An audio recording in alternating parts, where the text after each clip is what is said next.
আসসালামু আলাইকুম ওয়ারাহমাতুল্লাহি ওয়াবারাকাতুহু। আজ আমি আপনাদের শোনাব এমন এক নারীর গল্প যিনি শুধু ইসলামের ইতিহাসে নয় বরং পুরো মানব সভ্যতার ইতিহাসে এক অনন্য স্থান দখল করে আছেন। কল্পনা করুন একজন নারী, ৪০ বছর বয়স, ২ বার বিধবা, ৪ সন্তানের মা। কিন্তু তিনি হাল ছাড়েননি। তিনি মক্কার সবচেয়ে সফল ব্যবসায়ী। তার কাফেলা যায় সিরিয়া পর্যন্ত। তার সম্পদ আছে অগণিত। মক্কার সব ধনী ব্যবসায়ী তাকে সম্মান করে, অনেক পুরুষ তাকে বিয়ে করতে চায়, কিন্তু তিনি সবাইকে ফিরিয়ে দিয়েছেন। একদিন এই নারী একজন ২৫ বছরের যুবককে চাকরিতে নিয়োগ দিলেন। যুবকটি গরিব, ইয়েতিম, কিন্তু সৎ, বিশ্বস্ত। কয়েক মাস পর এই নারী নিজেই সেই যুবককে বিয়ের প্রস্তাব দিলেন। বয়সের পার্থক্য ১৫ বছর। সমাজ কি বলবে সেটা তিনি পরোয়া করেননি। বিয়ের পর এই নারী তার সম্পূর্ণ সম্পদ দিয়ে একটি নতুন ধর্ম প্রতিষ্ঠা করতে সাহায্য করলেন। সেই ধর্মের নাম আজ পৃথিবীর দ্বিতীয় বৃহত্তম ধর্ম। সেই ধর্মের নাম ইসলাম। আর সেই নারী, তিনি হলেন খাদিজাতুল কুবরা রাদিয়াল্লাহু আনহা, ইসলামের প্রথম মুমিন। থাকুন শেষ পর্যন্ত, কারণ এই গল্প আপনাকে নারী শক্তির এক নতুন সংজ্ঞা দেবে। মক্কা নগরী, আজ থেকে প্রায় ১৪৫০ বছর আগের কথা। সেই সময় মক্কা ছিল ব্যবসার কেন্দ্র। কাফেলা যেত সিরিয়া, ইয়েমেন পর্যন্ত। ব্যবসায়ীরা ছিল সমাজের সবচেয়ে সম্মানিত মানুষ। এই ব্যবসায়ীদের মধ্যে একজন ছিলেন খাদিজা বিনতে খুয়াইলিদ। তিনি ছিলেন কুরাইশ বংশের এক সম্মানিত পরিবারের মেয়ে। তার বাবা ছিলেন ধনী এবং প্রভাবশালী। খাদিজা রাদিয়াল্লাহু আনহা ছোটবেলা থেকেই ছিলেন বুদ্ধিমতী এবং দূরদর্শী। অন্য মেয়েরা যখন শুধু ঘরের কাজ শিখত, তখন খাদিজা শিখতেন ব্যবসার হিসেব, বাজারের দর কেমন, কোন জিনিস কোথায় বেশি বিক্রি হয়, কিভাবে লাভজনক ব্যবসা করা যায়। তার বাবাও তাকে উৎসাহ দিতেন। তিনি বুঝতে পেরেছিলেন তার মেয়ে অসাধারণ কিছু করতে পারবে। খাদিজা রাদিয়াল্লাহু আনহা প্রথমবার বিয়ে করেছিলেন অল্প বয়সে। তার স্বামী ছিলেন আবু হালা। তাদের ঘর সংসার ভালোই চলছিল, কিন্তু কিছুদিন পর আবু হালা মারা যান। খাদিজা রাদিয়াল্লাহু আনহা হয়ে গেলেন বিধবা। তার কোলে ছোট সন্তান। সমাজ তাকে বলল, তুমি দুর্বল, তুমি একা বাঁচতে পারবে না, আবার বিয়ে করো। কিন্তু খাদিজা রাদিয়াল্লাহু আনহা অন্যরকম নারী ছিলেন। তিনি ভেঙে পড়েননি। তিনি তার বাবার ব্যবসায় মনোযোগ দিলেন, শিখলেন, বুঝলেন, কাজ করলেন। ধীরে ধীরে তিনি হয়ে গেলেন একজন দক্ষ ব্যবসায়ী। কিছুদিন পর তিনি দ্বিতীয়বার বিয়ে করলেন। এবার স্বামীর নাম আতিক ইবনে আবেদ। কিন্তু দুর্ভাগ্যজনকভাবে এই স্বামীও কিছুদিন পর মারা যান। খাদিজা রাদিয়াল্লাহু আনহা আবারও বিধবা হলেন। এবার তার কোলে আরও সন্তান, মোট ৪ সন্তান। সমাজের মানুষ ভাবল, এবার তো এই নারী শেষ, কিভাবে ৪ সন্তান নিয়ে বাঁচবে। কিন্তু খাদিজা রাদিয়াল্লাহু আনহা তাদের ভুল প্রমাণ করলেন। তিনি আরও বেশি মনোযোগ দিলেন ব্যবসায়। তার বাবার মৃত্যুর পর তিনি পেয়েছিলেন বিশাল উত্তরাধিকার সম্পত্তি। সেই সম্পত্তি দিয়ে তিনি ব্যবসা বড় করলেন। কাফেলা পাঠাতে লাগলেন সিরিয়া, ইয়েমেনে। সিল্ক, মশলা, সোনা রূপা কিনতেন এক জায়গা থেকে, বিক্রি করতেন অন্য জায়গায়। তার ব্যবসা ফলে ফলে ভরে উঠল। মক্কার মানুষ অবাক হয়ে দেখল, একজন নারী এত সফল ব্যবসায়ী হতে পারে। পুরুষ ব্যবসায়ীরা তাকে সম্মান করত, কারণ তিনি ছিলেন সৎ এবং বুদ্ধিমতী। তিনি কখনো প্রতারণা করতেন না, সব সময় ন্যায্য দাম দিতেন এবং নিতেন। তার কথা ছিল তার প্রতিশ্রুতি। খাদিজা রাদিয়াল্লাহু আনহা এখন ৪০ বছর বয়সী একজন স্বাধীন এবং সফল নারী। তার ৪ সন্তান বড় হচ্ছে, তার ব্যবসা চলছে ভালো। কিন্তু একটা জিনিস তিনি অনুভব করতেন, একাকিত্ব, সঙ্গীর অভাব। তবে তিনি যে কাউকে বিয়ে করতে চাইতেন না। তিনি চাইতেন এমন একজন যে সৎ, বিশ্বস্ত এবং চরিত্রবান। মক্কায় অনেক ধনী পুরুষ খাদিজা রাদিয়াল্লাহু আনহাকে বিয়ের প্রস্তাব পাঠাত, কারণ তিনি ছিলেন ধনী এবং সুন্দরী। কিন্তু তিনি সবাইকে ফিরিয়ে দিতেন। তিনি জানতেন এরা তাকে নয়, তার সম্পদকে চায়। এরা চায় তার ব্যবসা নিজেদের হাতে নিতে। কিন্তু খাদিজা রাদিয়াল্লাহু আনহা এত সহজে হার মানার নারী ছিলেন না। একদিন খাদিজা রাদিয়াল্লাহু আনহার ব্যবসায়িক কাফেলা সিরিয়া যাওয়ার সময় এসে গেল। প্রতি বছর গ্রীষ্মকালে তিনি কাফেলা পাঠাতেন সিরিয়ায়। সেখানে তার পণ্য বিক্রি হতো ভালো দামে। কিন্তু সমস্যা হল, তিনি নিজে যেতে পারতেন না, কারণ নারীদের জন্য এত দীর্ঘ সফর ছিল কঠিন। তাই তিনি বিশ্বস্ত কাউকে নিয়োগ দিতেন যে তার পক্ষে ব্যবসা করবে। এবারও তিনি কাউকে খুঁজছিলেন, কিন্তু যাকে নিয়োগ দিয়েছিলেন গত বছর সে প্রতারণা করেছিল, মিথ্যা হিসেব দিয়েছিল। এবার তিনি চাইছিলেন এমন কাউকে যে সত্যিই বিশ্বস্ত। এক বন্ধু বলল, খাদিজা, আমি একজনকে চিনি, তার নাম মোহাম্মদ ইবনে আবদুল্লাহ। সে অত্যন্ত সৎ, মক্কার মানুষ তাকে আল আমিন বলে ডাকে, মানে বিশ্বস্ত। সে কখনো মিথ্যা বলে না, কখনো প্রতারণা করে না, তুমি তাকে নিয়োগ দিতে পারো। খাদিজা রাদিয়াল্লাহু আনহা জিজ্ঞেস করলেন, এই মুহাম্মদ কে? বন্ধু বলল, সে আবদুল্লার ছেলে। বাবা মারা গেছেন তার জন্মের আগেই, মা আমিনাও মারা গেছেন যখন সে মাত্র 6 বছর। তারপর দাদা আব্দুল মুত্তালিব তাকে লালন পালন করেছিলেন, দাদাও মারা গেলেন। এখন চাচা আবু তালিবের সাথে থাকে। সে গরিব, কিন্তু তার চরিত্র সোনার চেয়ে দামি। খাদিজা রাদিয়াল্লাহু আনহা ভাবলেন, একজন এতিম যুবক, গরিব কিন্তু সৎ, এটাই তো তিনি খুঁজছিলেন। তিনি সিদ্ধান্ত নিলেন এই মুহাম্মদকে নিয়োগ দেবেন। মুহাম্মদ সাল্লাল্লাহু আলাইহি ওয়াসাল্লামকে ডেকে পাঠানো হল। তিনি এলেন খাদিজা রাদিয়াল্লাহু আনহার বাসায়। খাদিজা রাদিয়াল্লাহু আনহা তাকে দেখলেন পর্দার আড়াল থেকে। দেখলেন একজন সুদর্শন যুবক, 25 বছর বয়স, সহজ সরল পোশাক, মুখে বিনয় এবং সততার ছাপ। খাদিজা রাদিয়াল্লাহু আনহা তার প্রতিনিধির মাধ্যমে প্রস্তাব দিলেন, মুহাম্মদ, আপনি আমার পক্ষে সিরিয়া যাবেন, আমার পণ্য বিক্রি করবেন এবং নতুন পণ্য কিনে আনবেন।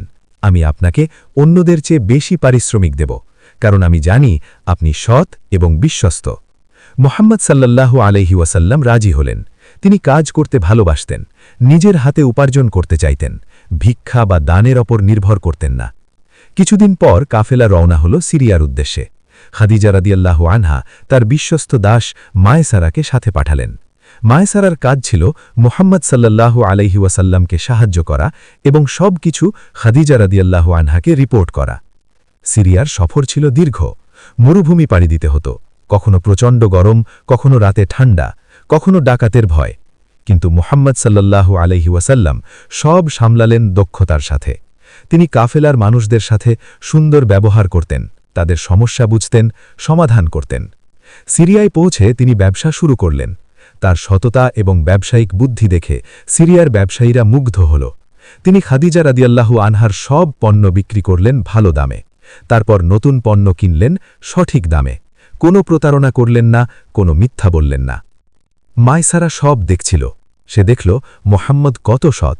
সে আরও দেখল কিছু অদ্ভুত ঘটনা। একদিন প্রচণ্ড গরমে যখন সবাই ছায়া খুঁজছিল, তখন মায়সারা দেখল একটা মেঘ মুহাম্মদ সাল্লাল্লাহু আলাইহি ওয়াসাল্লামের মাথায় ছায়া দিয়ে চলছে। সে একজন খ্রিস্টান পাদ্রীকে বলতে শুনল, এই যুবকের মধ্যে নবুয়তের চিহ্ন আছে। মায়সারা মনে মনে ভাবল, এই মানুষ সাধারণ নয়, এর মধ্যে কিছু বিশেষত্ব আছে। সফর শেষে কাফেলা মক্কায় ফিরে এল। মায়সারা সোজা খাদিজা রাদিয়াল্লাহু আনহার কাছে গেল, বলল, বিবি, আপনি যে মানুষটিকে নিয়োগ দিয়েছিলেন সে অসাধারণ। আমি জীবনে এত সৎ মানুষ দেখিনি। তিনি একটি পয়সাও নিজের জন্য নেননি, সব হিসেব পরিষ্কার। আর শুধু তাই নয়, তিনি এত বুদ্ধিমান যে এবারের ব্যবসায় আগের চেয়ে দ্বিগুণ লাভ হয়েছে। খাদিজা রাদিয়াল্লাহু আনহা অবাক হলেন, দ্বিগুণ লাভ? এটা তো অবিশ্বাস্য। তিনি হিসেব দেখলেন, সত্যি সব ঠিক আছে, প্রতিটি পয়সার হিসেব মিলছে। মায়সারা আরও বলল, বিবি, আমি আপনাকে একটা কথা বলি। আমি এই যুবকের মধ্যে কিছু অলৌকিক ব্যাপার দেখেছি। মেঘ তাকে ছায়া দিচ্ছিল, খ্রিস্টান পাদ্রী বলছিল এর মধ্যে নবুয়তের চিহ্ন আছে। আমার মনে হয় এই মানুষ সাধারণ কেউ নয়। খাদিজা রাদিয়াল্লাহু আনহা চিন্তায় পড়লেন। তিনি নিজেও মুহাম্মদ সাল্লাল্লাহু আলাইহি ওয়াসাল্লামকে সংক্ষিপ্তভাবে দেখেছিলেন। তার মুখের সততা তাকে মুগ্ধ করেছিল। এখন মায়সালার রিপোর্ট শুনে তিনি আরও বেশি আগ্রহী হলেন। কিছুদিন খাদিজা রাদিয়াল্লাহু আনহা মুহাম্মদ সাল্লাল্লাহু আলাইহি ওয়াসাল্লামের খোঁজ নিতে লাগলেন। জানতে পারলেন তিনি মক্কায় আল আমিন নামে পরিচিত। সবাই তাকে বিশ্বাস করে। মানুষ তাদের গচ্ছিত সম্পদ তার কাছে রেখে যায়, কারণ জানে তিনি কখনো খিয়ানত করেন না, তিনি কখনো মিথ্যা বলেন না, কখনো কাউকে কষ্ট দেন না। তিনি দরিদ্রদের সাহায্য করেন, বিধবা ইয়েতিমদের দেখাশোনা করেন। খাদিজা রাদিয়াল্লাহু আনহার মনে একটা চিন্তা এলো, এই মানুষকে যদি জীবনসঙ্গী হিসেবে পাওয়া যেত। তিনি তো এমন একজনকেই খুঁজছিলেন, সৎ, বিশ্বস্ত, চরিত্রবান, সম্পদের পেছনে নয় বরং চরিত্রের মানুষ। কিন্তু সমস্যা হল মুহাম্মদ সাল্লাল্লাহু আলাইহি ওয়াসাল্লাম ছিলেন গরিব, তার কাছে বিয়ের মতো সম্পদ নেই। আর খাদিজা রাদিয়াল্লাহু আনহা ছিলেন 40 বছর বয়সী। মুহাম্মদ সাল্লাল্লাহু আলাইহি ওয়াসাল্লামের বয়স 25 বছর, 15 বছর পার্থক্য। সমাজ কি বলবে? কিন্তু খাদিজা রাদিয়াল্লাহু আনহা ছিলেন সাহসী নারী। তিনি সমাজের ভয়ে থেমে থাকেননি। তিনি সিদ্ধান্ত নিলেন। তিনি নিজেই প্রস্তাব পাঠালেন। সাল্লাল্লাহু আলাইহি ওয়াসাল্লাম একটু লজ্জিত হয়ে বললেন, আমার তো বিয়ে করার মতো সামর্থ্য নেই, আমি গরিব। নাফিসা তখন বললেন, যদি সম্পদের চিন্তা না থাকে, যদি একজন সুন্দরী, সম্ভ্রান্ত এবং ধনী নারী আপনাকে বিয়ে করতে চায়, তাহলে আপনি রাজি হবেন? মোহাম্মদ সাল্লাল্লাহু আলাইহি ওয়াসাল্লাম জিজ্ঞেস করলেন, তিনি কে?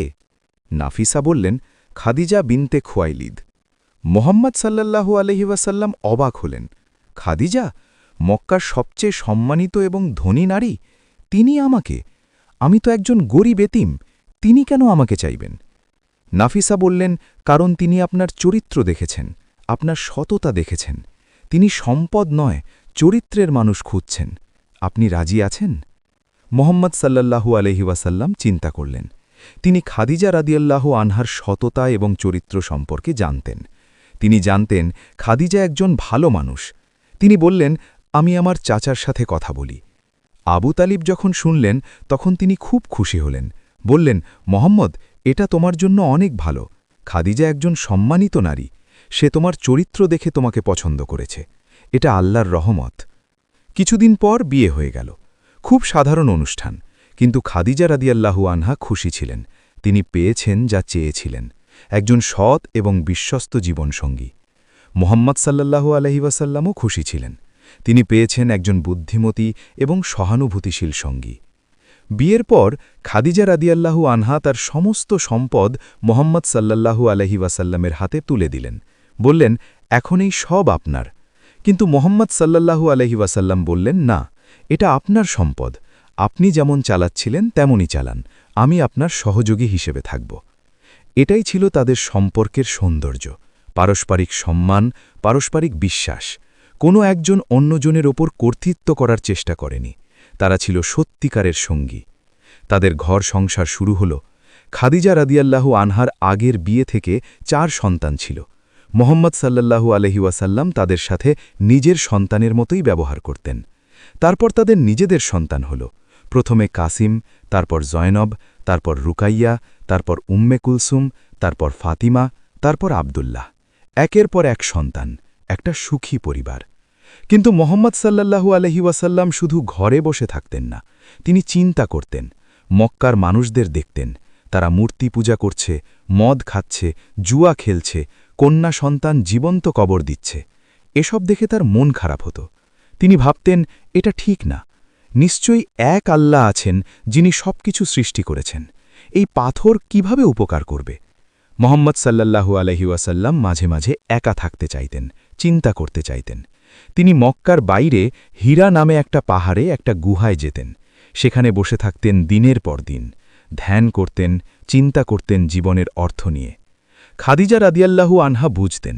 তিনি কখনো বাধা দিতেন না, বরং উৎসাহ দিতেন। নিজে খাবার তৈরি করে পাঠিয়ে দিতেন। মাঝে মাঝে নিজেও যেতেন দেখা করতে। তিনি জানতেন তার স্বামী অন্য রকম, তিনি কিছু একটা খুঁজছেন। বছরের পর বছর কাটল। মোহাম্মদ সাল্লাল্লাহু আলাইহি ওয়াসাল্লামের বয়স এখন 40, খাদিজা রাদিয়াল্লাহু আনহার 55। তারা একসাথে 15 বছর কাটিয়েছেন, সুখী দাম্পত্য জীবন। এক রমজান মাসের কথা, মোহাম্মদ সাল্লাল্লাহু আলাইহি ওয়াসাল্লাম হীরা গুহায় ধ্যানে ছিলেন। হঠাৎ একদিন সেখানে আসলো একজন ফেরেশতা, ফেরেশতা জিব্রাইল আলাইহিসসালাম। তিনি বললেন, পড়ুন। মোহাম্মদ সাল্লাল্লাহু আলাইহি ওয়াসাল্লাম বললেন, আমি তো পড়তে জানি না। ফেরেশতা তাকে জোরে জড়িয়ে ধরল, তারপর আবার বলল, পড়ুন। আবার একই উত্তর। তৃতীয়বার ফেরেশতা তাকে জড়িয়ে ধরল এবং বলল, পড়ুন আপনার রবের নামে যিনি সৃষ্টি করেছেন। এভাবে নাজিল হল কুরআনের প্রথম আয়াত। মোহাম্মদ সাল্লাল্লাহু আলাইহি ওয়াসাল্লাম হয়ে গেলেন নবী, আল্লাহর রাসূল। কিন্তু মোহাম্মদ সাল্লাল্লাহু আলাইহি ওয়াসাল্লাম ভয় পেয়ে গিয়েছিলেন। এত বড় ঘটনা, ফেরেশতা এসেছিল, তাকে চেপে ধরেছিল। তিনি কাঁপতে কাঁপতে দ্রুত ঘরে ফিরলেন। ঘরে এসে খাদিজা রাদিয়াল্লাহু আনহাকে বললেন, আমাকে কম্বল দিয়ে ঢেকে দাও, আমাকে ঢেকে দাও, আমি ভয় পাচ্ছি। খাদিজা রাদিয়াল্লাহু আনহা তাকে কম্বল দিয়ে ঢেকে দিলেন।